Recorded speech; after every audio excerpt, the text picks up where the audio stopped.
সি এনেকুৱা ধৰণৰ কথাও কয়, মা মোৰ তোমালোকক এৰি মৰিবলৈ মন নাই, মোৰ তোমালোকক এৰি থৈ যাবলৈ মোৰ মন যোৱা নাই মা। এটা মৰম লগা কণমানি।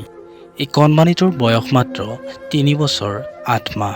3 বছৰীয়া এই কণমানিটোৰ নাম হৈছে বিকি বৰা। নিষ্ঠুৰ সময় কাঢ়িছে শিশুটিৰ জীৱনৰ ৰং।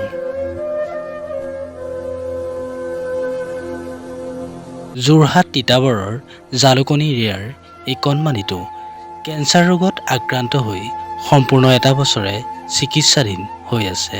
ঘৰৰ সকলো আচবাব বিক্ৰী কৰি হ'লেও পিতৃ মাতৃয়ে চিকিৎসা চলাই যোৱা সেই কণমানিটোৰ কোনো সুফল পোৱা নাই পিতৃ মাতৃয়ে।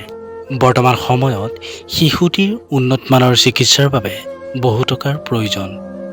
যদি কোনো সুহৃদয়বান লোকে এই শিশুটিক সহায় কৰাৰ ইচ্ছা জাগে, এই নাম্বাৰটোত যোগাযোগ কৰি তেওঁলোকক সহায়ৰ হাত আগবঢ়াব পাৰে।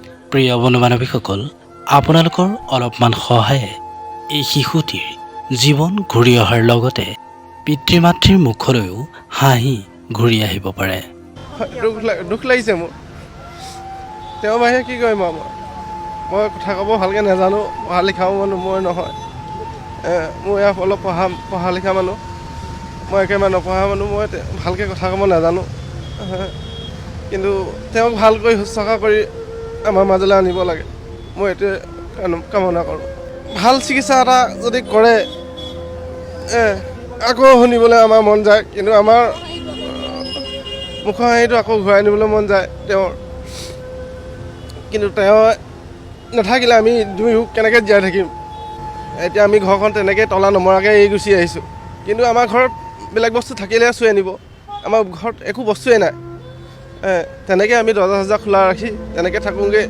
বাচ্চাটোৰ মানে আজি কেঞ্চাৰত ভুগি থকা 1 বছৰৰ ওপৰতে হ'ল।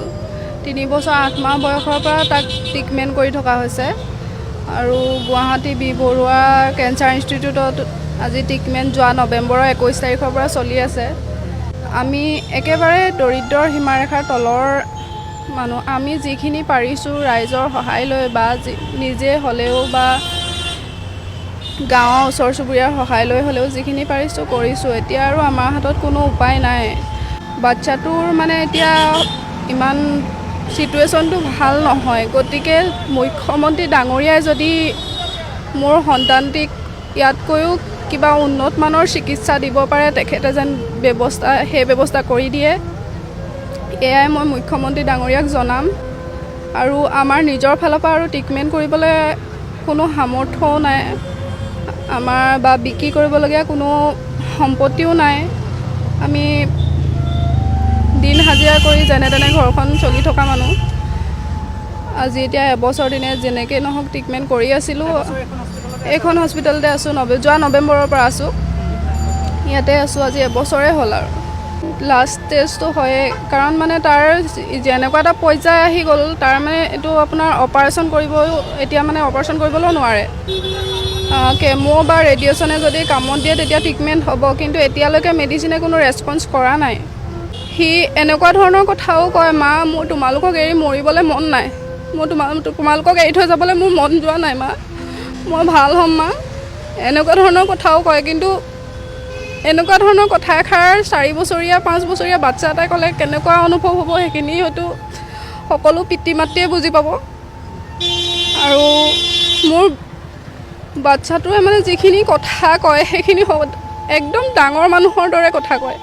এতিয়া তাৰ নিজৰে সুস্থ হৈ উঠিবলৈ বহুত ইচ্ছা। এতিয়া আমি চেষ্টা কৰি আছোঁ, ডক্টৰে চেষ্টা কৰি আছে, কিন্তু এতিয়ালৈকে আমি সফল হ'ব পৰা নাই।